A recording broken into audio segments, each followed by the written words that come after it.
بسم اللہ الرحمن الرحیم۔ حضور صلی اللہ علیہ وآلہ وسلم کے ساتھ ساتھ غریب مسلمانوں پر بھی کفار مکہ نے ایسے ظلم و ستم کے پہاڑ توڑے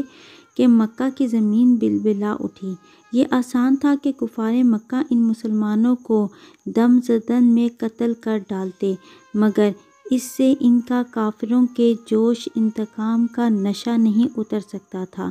کیونکہ کفار اس بات میں اپنی شان سمجھتے تھے کہ ان مسلمانوں کو اتنا ستاؤ کہ وہ اسلام کو چھوڑ کر پھر شرک و بت پرستی کرنے لگیں۔ اس لیے قتل کر دینے کی بجائے کفار مکہ مسلمانوں کو طرح طرح کی سزاؤں اور ایذا رسانیوں کے ساتھ ستاتے تھے، مگر خدا کی قسم ان مسلمانوں نے استقلال و استقامت کا وہ منظر پیش کر دیا کہ پہاڑوں کی چوٹیاں سر اٹھا اٹھا کر حیرت کے ساتھ ان کے جذبہ استقامت کا نظارہ کرتی رہیں۔ سنگ دل اور بے رحم کافروں نے ان پر ظلم و ستم کا کوئی طریقہ باقی نہیں چھوڑا، مگر ایک مسلمان کے پائے استقامت میں بھی ذرا برابر تزلزل نہیں پیدا ہوا، اور ایک بھی مسلمان اسلام سے منہ پھیر کر کافر و مرتد نہیں ہوا۔ کفار مکہ نے ان پر اتنے مظالم ڈھائے اور ایسے روح فرسا اور جاں سوز عذابوں میں مبتلا کیا کہ اگر ان مسلمانوں کی جگہ پہاڑ بھی ہوتا تو شاید ڈگمگانے لگتا۔ صحرائے عرب کی تیز دھوپ میں جبکہ وہاں کی ریت کے ذرات تنور کی طرح گرم ہوتے تو ریت پر انہیں پیٹھ کے بل لٹاتے اور سینوں پر اتنا بھاری پتھر رکھ دیتے کہ وہ کروٹ نہ بدلنے پائیں۔ لوہے کو آگ میں گرم کر کے اس سے ان مسلمانوں کے جسموں کو داغنے، پانی میں اس قدر ڈبکیاں دیتے کہ ان کا دم گھٹنے لگتا، سانس لینا مشکل ہو جاتا اور وہ کرب بے چینی سے بدحواس ہو جاتے۔ حضرت خباب رضی اللہ تعالیٰ عنہ یہ اس زمانے میں اسلام لائے جب حضور صلی اللہ علیہ وآلہ وسلم حضرت ارقم بن ارقم رضی اللہ تعالیٰ عنہ کے گھر میں مقیم تھے اور صرف چند ہی آدمی مسلمان ہوئے تھے۔ قریش نے ان کو بے حد ستایا، یہاں تک کہ کوئلے کے انگاروں پر ان کو چٹ لٹایا اور ایک شخص ان کے سینے پر پاؤں رکھ کر کھڑا رہا، یہاں تک کہ ان کی پیٹھ کی چربی اور رطوبت سے کوئلے بجھ گئے۔ برسوں کے بعد جب حضرت خباب رضی اللہ تعالیٰ عنہ نے یہ واقعہ حضرت ام المومنین عمر رضی اللہ تعالیٰ عنہ کے سامنے بیان کیا تو اپنی پیٹھ کھول کر دکھائی، پوری پیٹھ پر سفید داغ دھبے پڑے ہوئے تھے۔ اس عبرت ناک منظر کو دیکھ کر حضرت عمر رضی اللہ تعالیٰ عنہ کا دل بھر آیا اور وہ رو پڑے۔ حضرت بلال رضی اللہ تعالیٰ عنہ کو امیہ بن خلف کافر کے غلام تھے، ان کی گردن میں رسی باندھ کر کوچہ و بازار میں ان کو گھسیٹا جاتا تھا، ان کی کمر پر لاٹھیاں برسائی جاتی تھیں اور ٹھیک دوپہر کے وقت تیز دھوپ میں گرم گرم ریت پر ان کو لٹا کر اتنا بھاری پتھر ان کے اوپر رکھ دیا جاتا تھا کہ ان کی زبان باہر نکل آتی تھی۔ امیہ کافر کہتا تھا کہ اسلام سے باز آ جاؤ ورنہ اسی طرح گھٹ گھٹ کر مر جاؤ گے، مگر اس حال میں بھی حضرت بلال رضی اللہ تعالیٰ عنہ کی پیشانی پر بل نہیں آتا تھا، بلکہ زور زور سے آہت آہت کا نعرہ لگاتے تھے اور بلند آواز سے کہتے تھے کہ خدا ایک ہے، خدا ایک ہے۔ حضرت عمار بن یاسر رضی اللہ تعالیٰ عنہ کو گرم گرم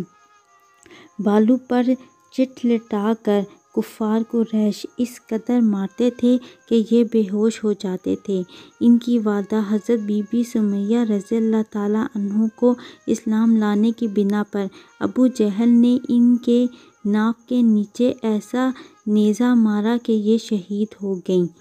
حضرت عمار رضی اللہ تعالیٰ عنہ کے والد حضرت یاسر رضی اللہ تعالیٰ عنہ بھی کفار کی مار کھاتے کھاتے شہید ہو گئے۔ حضرت صہیب رومی رضی اللہ تعالیٰ عنہ کو کفار مکہ اس قدر طرح طرح کی اذیت دیتے اور ایسی مار دھاڑ کرتے کہ یہ گھنٹوں بے ہوش رہتے۔ جب یہ ہجرت کرنے لگے تو کفار مکہ نے کہا کہ تم اپنا سارا مال و سامان یہاں چھوڑ کر مدینہ جا سکتے ہو۔ آپ خوشی خوشی دنیا کی دولت پر لات مار کر اپنی متاع ایمان کو ساتھ لے کر مدینہ چلے گئے۔ حضرت ابو فقیہ رضی اللہ تعالیٰ عنہ صفوان بن امیہ کافر کے غلام تھے اور حضرت بلال رضی اللہ تعالیٰ عنہ کے ساتھ ہی مسلمان ہوئے تھے۔ جب صفوان کو ان کے اسلام کا پتہ چلا تو اس نے ان کے گلے میں رسی کا پھندا ڈال کر ان کو گھسیٹا اور گرم جلتی ہوئی زمین پر ان کو لٹا کر سینے پر وزنی پتھر رکھ دیا۔ جب ان کو کفار گھسیٹ کر لے جا رہے تھے، راستہ میں اتفاق سے ایک گبریلا نظر آیا۔ امیہ کافر نے طعنہ مارتے ہوئے کہا کہ دیکھ تیرا خدا یہی تو نہیں ہے؟ حضرت ابو فقیہ نے فرمایا کہ اے کافر،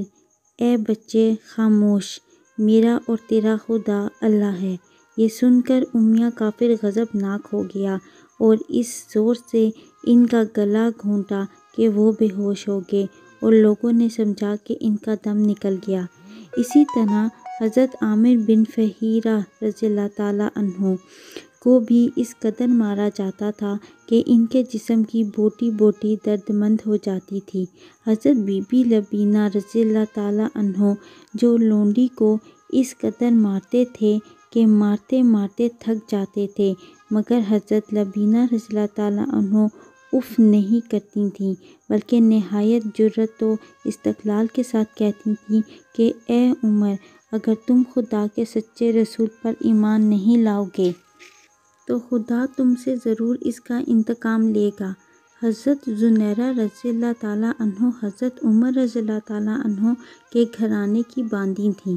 یہ مسلمان ہو گئیں تو ان کو اس قدر کافروں نے مارا کہ ان کی آنکھیں جاتی رہیں، مگر خداوند تعالیٰ نے حضور اقدس صلی اللہ علیہ وآلہ وسلم کی دعا سے پھر ان کی آنکھوں میں روشنی عطا فرما دی تو مشرکین کہنے لگے کہ یہ محمد صلی اللہ علیہ وآلہ وسلم کے جادو کا اثر ہے۔ اسی طرح حضرت بی بی نہدیہ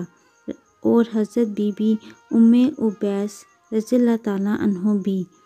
باندیاں تھیں۔ اسلام لانے کے بعد کفار مکہ نے ان دونوں کو طرح طرح کی تکلیفیں دے کر بے پناہ اذیتیں دیں، مگر یہ اللہ والیاں صبر و شکر کے ساتھ ان بڑی بڑی مصیبتوں کو جھیلتی رہیں، مگر اسلام سے ان کے قدم نہیں ڈگمگائے۔ حضرت یار غار مصطفیٰ ابو بکر صدیق رضی اللہ تعالیٰ عنہ نے کس طرح اسلام پر اپنی دولت نثار کی، اس کی ایک جھلک یہ ہے کہ آپ رضی اللہ تعالیٰ عنہ نے ان غریب و بے کس مسلمانوں میں سے اکثر کی جان بچائی۔ آپ رضی اللہ تعالیٰ عنہ نے حضرت بلال و عامر بن فہیرہ و ابو فقیہ و لبینہ و زنیرہ و نہدیہ و ام عبیس رضی اللہ تعالیٰ عنہ اور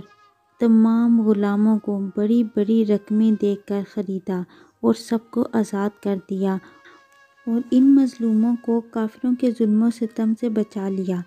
حضرت ابو ذر غفاری رضی اللہ تعالیٰ عنہ جب دامن اسلام میں آئے تو مکہ میں ایک مسافر کی حیثیت سے کئی دن تک حرم کعبہ میں رہے۔ یہ روزانہ زور زور سے چلا چلا کر اپنے اسلام کا اعلان کرتے تھے اور روزانہ کفار ان کو اس قدر مارتے تھے کہ یہ لہو لہان ہو جاتے تھے اور ان دنوں میں آب زمزم کے سوا ان کو کچھ بھی کھانے پینے کو نہیں ملا۔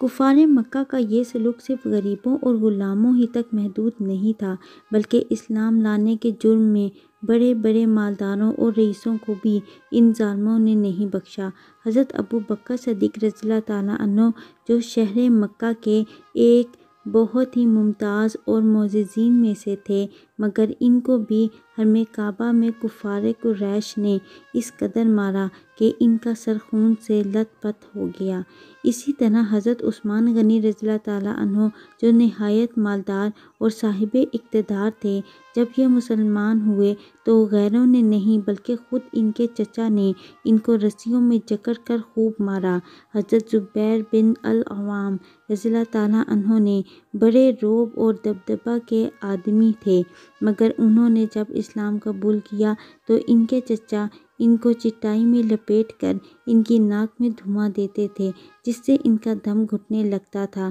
حضرت عمر رضی اللہ تعالیٰ عنہ کے چچا زاد بھائی اور بہنوئی حضرت سعید بن زید رضی اللہ تعالیٰ عنہ کتنے جاہ و اعزاز والے رئیس تھے،